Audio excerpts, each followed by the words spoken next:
By now, the Covenant have long since driven out all the civilians. The city's a pretty dark and empty, lonely place, but thankfully we're not totally by ourselves here. Off in the distance, you'll hear a phone booth, phone ringing, and the visor not only helps us see better at night, but it's going to help us find objects that we should interact with and pay attention to, like this phone booth here. And at this point, we can establish a connection and uplink to the superintendent. This is a citywide artificial intelligence, a computer system that runs all of the city of New Mombasa. Everything from garbage collection to traffic signals. In many ways, he's sort of like Cortana, just far less sophisticated. So the first thing he does for us is give us access to a whole map of the city. By hitting the back button, we can pull up this three-dimensional interactive map of New Mombasa. And as we pan around, you can just kind of get a sense for how large the city is. It's several square kilometers. It's the largest environment ever made in a Halo game. And once the campaign gets going, you'll actually be able to explore and move about the entire city seamlessly and go anywhere you'd like. So our goal, as TJ said in the beginning, is to try to find clues. We're trying to find the location of our squad mates and figure out what's been happening here in the city.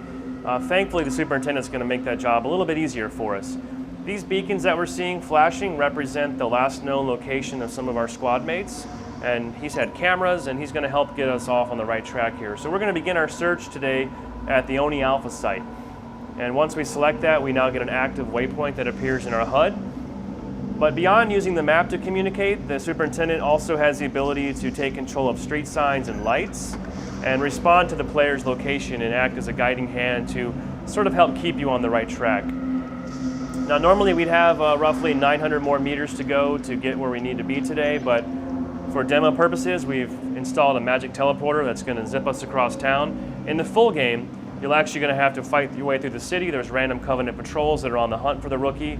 We've also spread around quite a bit of hidden unlockable items that are optional, but if you choose to find them, actually will enhance your gameplay experience.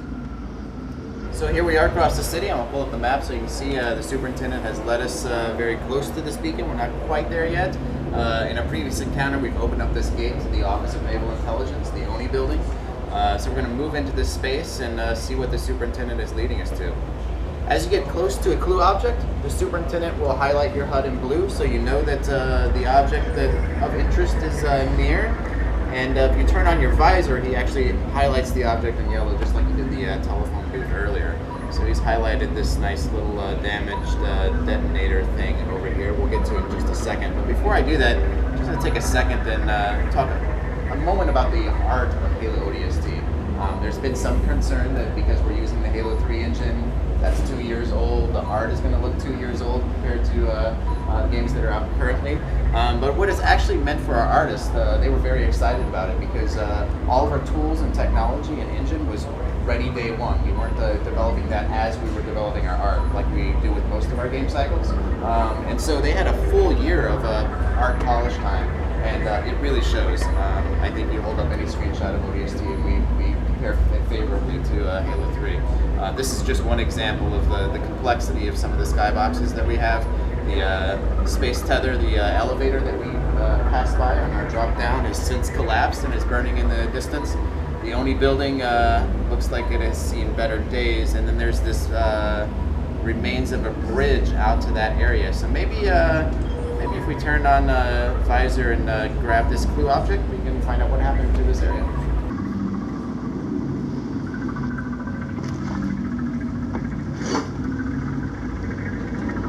Stand by, just on the deck. On my mark. We're way off course. We're heading exactly where I need to go.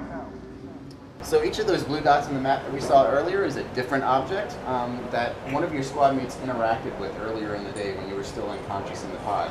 So when you pick up one of those objects, we're actually going to flash back in time and step into the boots of your squad mate and see what happened with him regarding that object and kind of piece together what happened to the rest of your squad. So we're going to jump into the boots of Dutch. Dutch is the guy who handed you the SMG earlier on in the opening cinematic. He has since met up with Mickey, and he and Mickey are defending the Oni building against him. Hurry up! You want to do this? Be my guest. But this ain't a job you want to rush. That do it? Signal's good. Arm the other detonators and pull back to me. Come on, tough guy. We got to blow this bridge.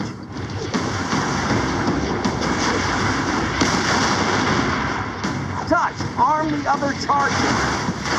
What about those raids? Forget about them. We got explosives to set. Follow me. Arm the charges.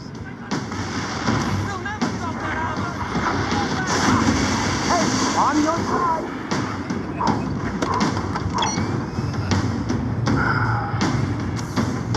Look out! Down! Oh no, what?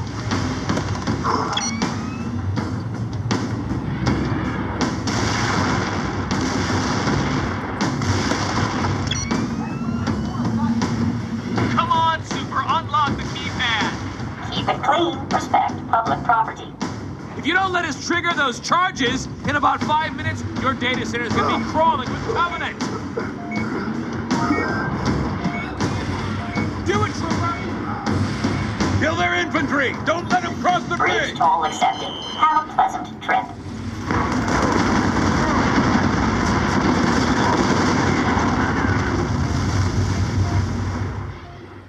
So now we have a better sense of what happened to that bridge that we were just looking at a minute ago. That's just the very beginning of a Dutch mission. If we would have kept playing, Mickey and Dutch would have had to fall back inside the courtyard of the Oni building, and a much longer, more drawn-out battle with the Covenant would have ensued.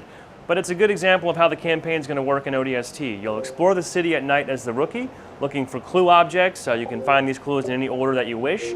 Each time you find a clue object, you'll flash back in time, play through a more traditional sort of high-action Halo sequence, and then resume your search of the city as the rookie. And you'll do this several times until the game, the timelines will converge, and the game will play forward to its completion.